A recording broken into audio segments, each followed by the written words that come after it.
పత్రిజీ మీకు గురువా, స్నేహితుడా, గైడా ఏంటి? జ్ఞానపరమైనటువంటి అవగాహనలో నేర్చుకోవాల్సినప్పుడు ఆయన గురువుగా భావిస్తానన్న. అరమరికలు లేకుండా ఫ్రెండ్లీగా కూర్చొని మాట్లాడుకున్నప్పుడు స్నేహితుడిగా భావిస్తానన్న. ఇక వయసు అంటే పెద్ద ఆయనకి నాకు తేడా ఏం లేదు. ఎందుకంటే మహా ఉంటే 1.5 year 2 years గ్యాప్ అంతే. ఆయన పెద్ద, మీరు పెద్ద? ఆయన పెద్ద. ఎందుకంటే ఒక 2 ఏళ్ళకి గ్యాప్. అందువల్ల పెద్ద వయసు తారతమ్యం లేదు కాబట్టి మెయిన్ ఏంటంటే అవగాహన అంతే. ఆయన దగ్గర గురువు దగ్గర మనం ఎప్పుడు నేర్చుకోవాల్సినవి ఉంటాయి. బహుశా నాకు తెలిసినంత వరకు జ్ఞానాన్ని ఎటువంటి గ్రాంధికం లేకుండా స్వచ్ఛమైనటువంటి సహజమైన తెలుగు భాషలో చెప్పగలిగింది గతంలో యోగి వేమని చెప్పారు. ఆ శతాబ్దంలో 3 మొక్కల్లో చక్కనే సబ్జెక్ట్ అందించేవాళ్ళు ఆయన. మళ్ళీ తిరిగి అంత తేట తెలుగులో అంత సహజమైన భాష మళ్ళీ పత్రిజీ అందించారు నాకు తెలిసి.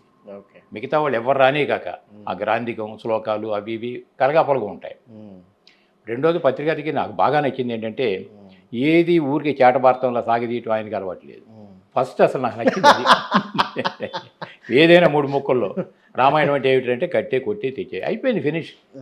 అర్థం చేసుకునే సాగి మనం ఎదగాలే తప్ప ప్రతిదాన్ని సింప్లిఫై చేయడం అనేది మీకు కూడా ఇష్టమే? బాగా ఎవ్రీథింగ్ సింప్లిఫై చేయడం బాగా. ఓకే.